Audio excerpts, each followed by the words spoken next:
Welcome to Small Practice Board Information Session number 51. In this recording, Brian Farrell of the Revenue Commissioners talks to Justin Purcell about changes to the professional services withholding tax.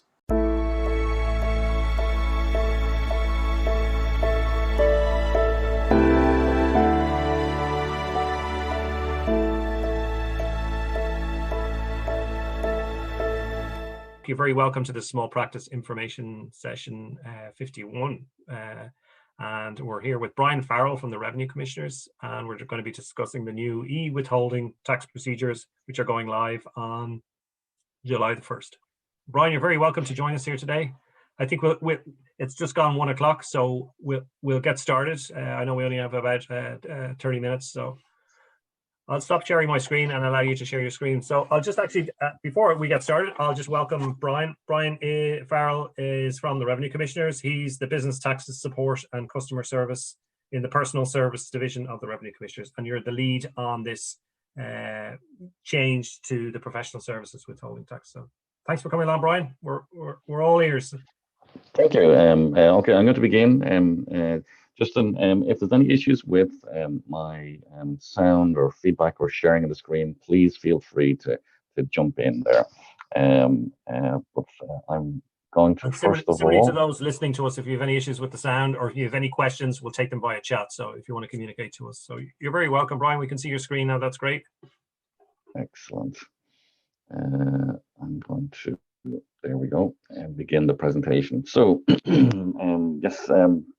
Brian Farrell is my name from Personal Division, and I manage or I'm the business owner of various business taxes systems within Revenue. So I want to thank Justin and Keith and the Law Society as a whole, I suppose, for the opportunity to raise awareness of electronic specified persons.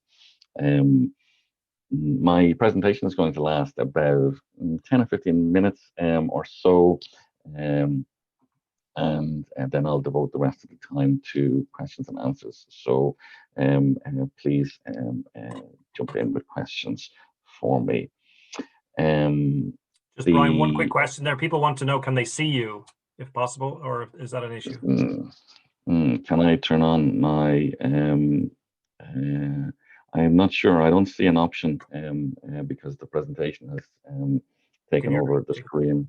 Yeah, I can't turn on. Well, maybe at the end, then we can cease the presentation and we'll get to see you. And I'll get to see me again if that's okay. Yeah. Sorry about that, folks. Yeah. Okay. Yes, I'm going to talk about the legislation underpinning the new electronic professional services withholding tax system. I'm going to compare the paper system to the electronic one. I'm going to provide some good advice and practice for specified persons.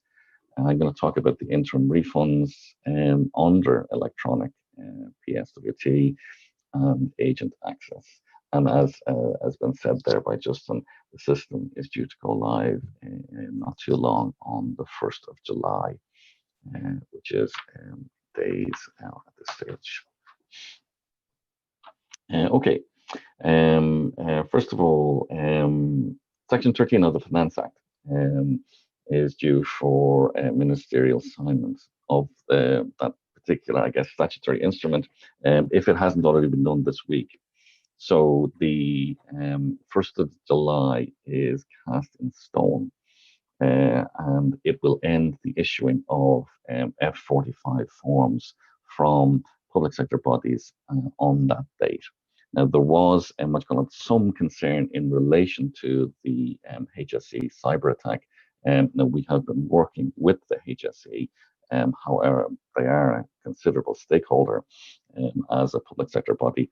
But the conclusion that I suppose we came to was that we are proceeding on the 1st of July as the ending of F45 forms. The other legislation around professional services from 520 to Section 529 remains effectively unchanged. So the nature of the services under professional services has not changed.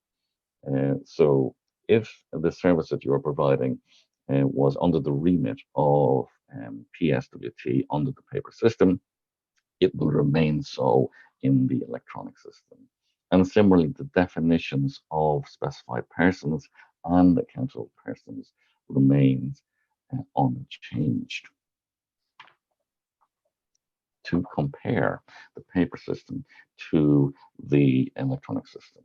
Okay, so prior to EPSWT, when an accountable person, public sector body, pays a specified person, such as a solicitor, 80% of the invoice amount is paid to the specified person, and 20% is deducted and remitted to revenue.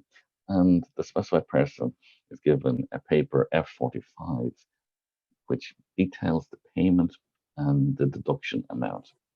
That credit, if you like, can be used by the specified person to pay their annual tax liability.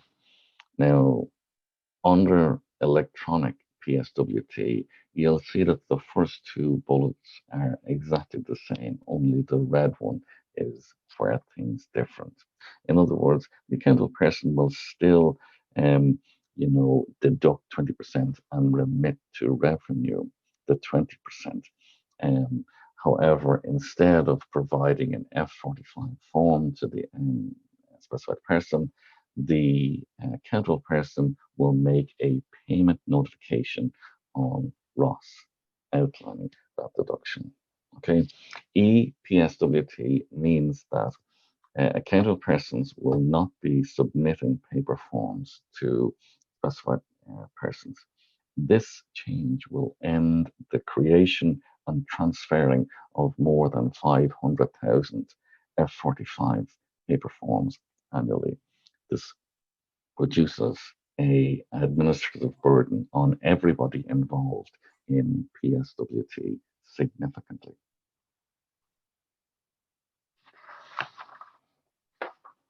So, from the accountable person's view, or the public sector body's view, typically, they get 5 aspects of functionality in the system.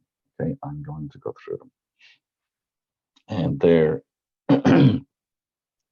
can input payment notifications one at a time through the ROS interface. 2 is that they can upload payment notifications in bulk via a CSV file, up to 5,000 at a time. 3 is they can search and amend payment notifications. 4 is that they can generate PDF acknowledgements of selected payment notifications. And how they select them is, quite flexible. They can select a year, they can select a month if they wish, they can select a particular specified person. PDF acknowledgements should be given to a non-resident cohort of specified persons. So there's no need for the accountable persons to provide them to resident specified persons, because resident specified persons can access the payment notifications online in ROS themselves. The PDF acknowledgement contains the payment notification reference number, and this is crucial when the specified person is claiming the credit back, but more on that later. The last item, that 5th item, is that the accountable person can generate reports of payment notifications. These are exportable to CSV file and therefore importable into Excel. And this will prove very useful when the accountable person is determining their, liability when they're returning their F30 or F35 returns. Now, let's go to the specified person's view. Okay, so the specified person's view are those who are offering professional services, such as solicitors, such as yourself. Now, I'm going to go back to the slide again and forward again. And if you can tell, there's very little, difference between the two. That was the point of just swapping slides. In other words, specified persons get everything that accountable persons get, except the ability to make payment notifications or amend them. Everything else is there. In other words, they can search payment notifications, they can generate payment notification acknowledgements in PDF form of selected payment notifications where they have suffered from PSWT. And they can generate reports of payment notifications, again, exportable to CSV file, importable into Excel. And from the specified person's point of view, these reports will be useful when claiming interim refunds or for claiming PSWT as part of the specified person's annual return. I would like to say as well too, the specified person can view EPSWT from Ross and indeed my account as well. Okay, so some good practice tips. The bulk of administration is done in EPSWT by the accountable persons. Now, in preparation for EPSWT, if the accountable person has the appropriate information to make payment notifications, it makes for a very smooth transfer. And the accountable person requires three pieces of information: tax reference number, tax type, and name and address. Now, of the specified person. Now, I want to talk a little bit about tax type, because the tax type was not a field on the F45 form, but it is a field on the payment notification. Okay. Now, in order to identify the specified person in a payment notification, the accountable person needs two tokens of information: the tax reference number and the tax type. The tax type can be either of three tax registrations. That's income tax, corporation tax, or VAT. So knowing and understanding the tax type concept will help, I suppose, you be in a position to provide the correct information to the accountable person when they ask for it. Now, they may never ask for your tax type because they may look at your invoice and see, well, there's the VAT number on the invoice, and they're going to use that number and your tax type as VAT, and that's fine. Or they may say, see that they are dealing with Brian Farrell Limited, in which case they go, well, this is clearly a corporate, so I'm going to choose corporation tax, or CT, as the tax type. Now, any specified person would typically be registered with four numbers. So you're looking at a PPSN, income tax, or corporation tax, VAT, and commonly capital gains tax. Now, for almost all cases, these are all the same number for each of the registrations, but not always. And these exceptions are the reason why in EPSWT we need two tokens: the tax reference number and the tax type. The last bullet point there is on having the correct BIC and IBAN.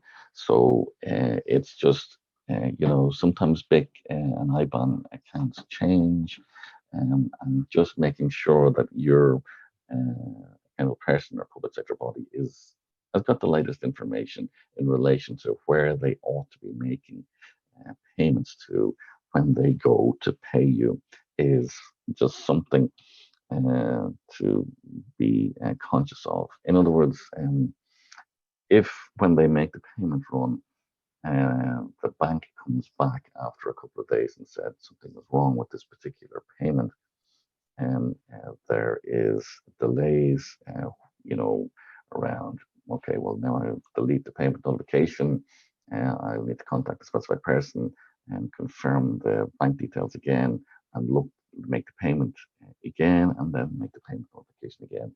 And these slow down the process and just cause administrative burden. So it's just something to be conscious of. Okay, so interim refunds. In relation to interim refunds,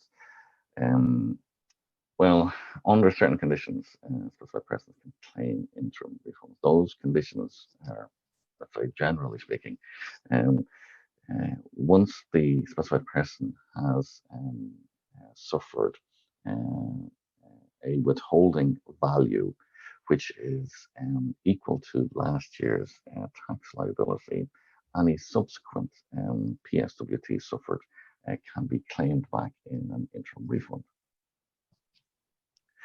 The paper PSWT process was that the specified person would complete an F50, and then they would submit all of the F45 forms within the period. Under electronic PSWT, the difference is that we have revised the F50. It's now called an F50A, and it will be on the Revenue website within the next few days. And they would complete the period and deduction amount, and they will enter on the F50 the payment notification reference number of all of the payment notifications in question. And that's it.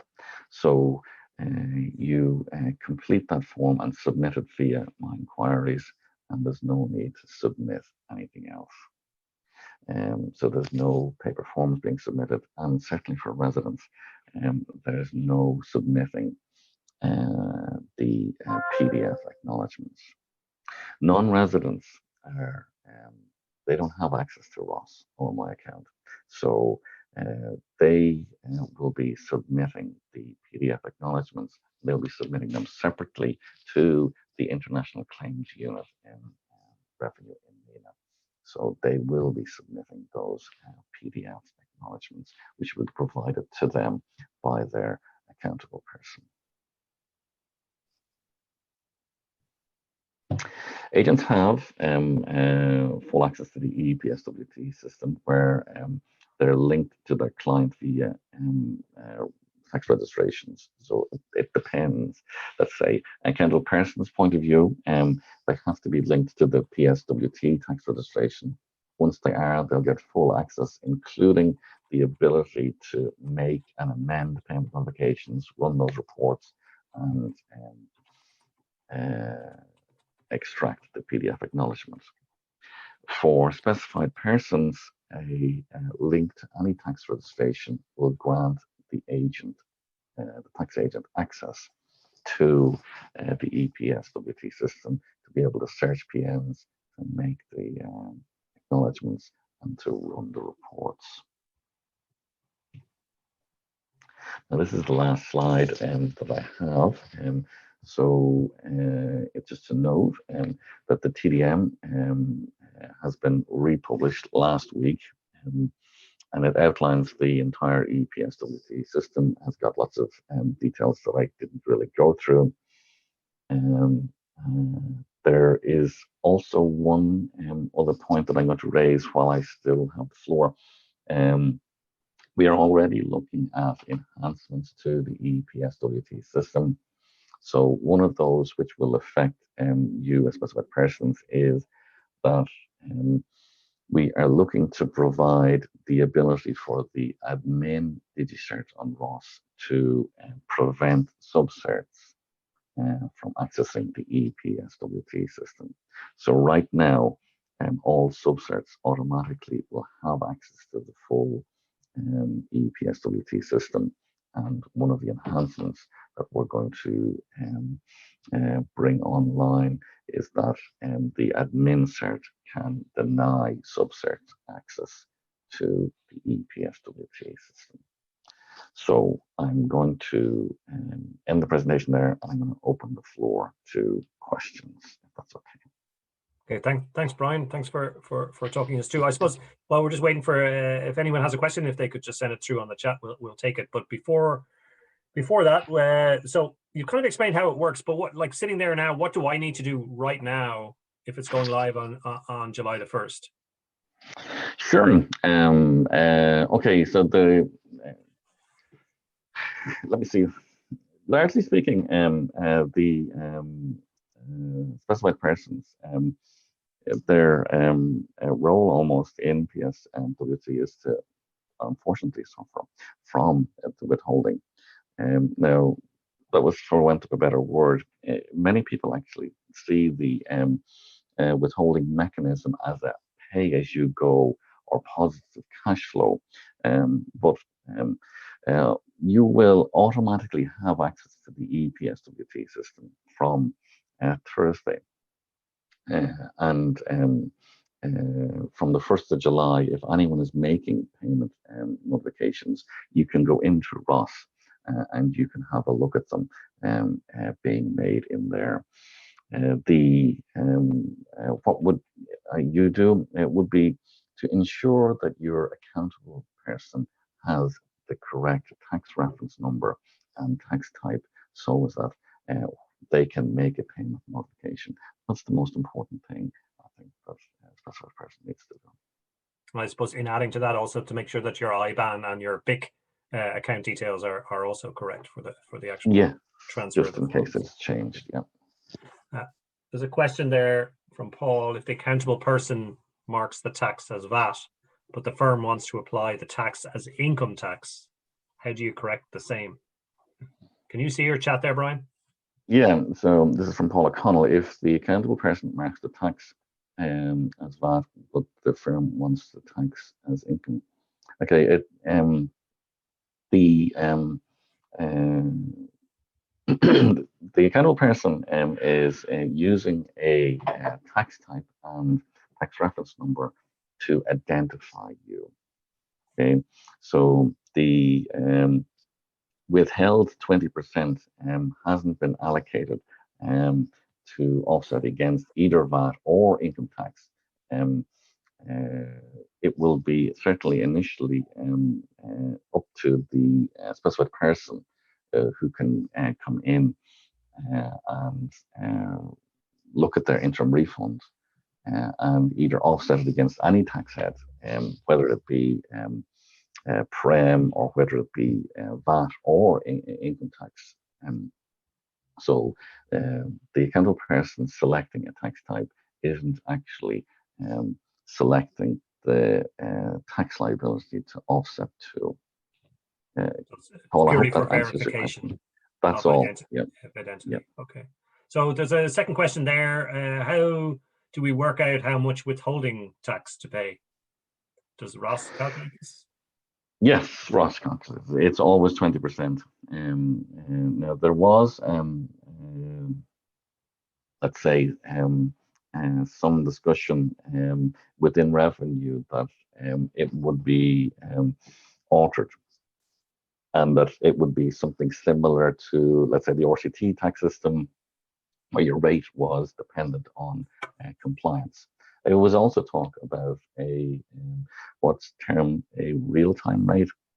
Now, a real-time rate is you would have a different withholding tax to me, who would have a different withholding tax rate to their neighbour, and that rate would be decided by the correct tax rate for us in real time. In other words, that we would all have a different rate, but right now it's 20% for all. A question there around this sort of 1st of July cutoff date. So what happens if I'm in the interim between the two dates? So I'm on paper at the moment. We're going to go into the first week of July and I move to the E version. What will happen in that instance? Yes. With regards to a refund. Okay, so if I am looking to get an interim refund, and the period of the interim refund covers both the paper system, which has been in place this year from the 1st of January up until the 30th of June, and the electronic system from the 1st of July to the 31st of December. Well, you'll need to submit two interim refund claims, one with an F50 for the period for the first part of the year, and one with an F50A for the second part of the year. The one for the earlier part of the year will need those paper F45 forms, and the one in the latter will just need the F50A. Okay, very good. Now I know we're coming up to 1:25, so if anyone has the last question that they wanted to send over while we have Brian here with us today. Brian, I know you wanted to raise an issue, and it's my favorite sort of around Sunday lunch topic. Joint assessment. I know. So this is I suppose my question. Yeah, and that is there a phenomenon within solicitors of solicitors marrying other solicitors? It's certainly a phenomenon that exists in other professional services, and definitely within the medical practice. But why is what's going on? You're probably going through your heads when I ask that. Well, it comes down to joint assessment. So what we may have a situation is where two people within a joint assessed couple are both specified persons, and the assessable spouse is registered for income tax, and they submit the Form 11 for both spouses with the trading income on that one Form 11. The non-assessable spouse, who still provides services to public sector bodies, ought to be registered for income tax and ceased. Now, what we have found in many cases is that many of them are incorrectly registered for PAYE only. And that presents an issue here, because if you remember, to make a successful payment notification, you have to be registered for income tax, corporation tax, or that. PAYE won't work. So now a ceased IT registered will work. So that's how the non-assessable spouse gets their payment notifications made.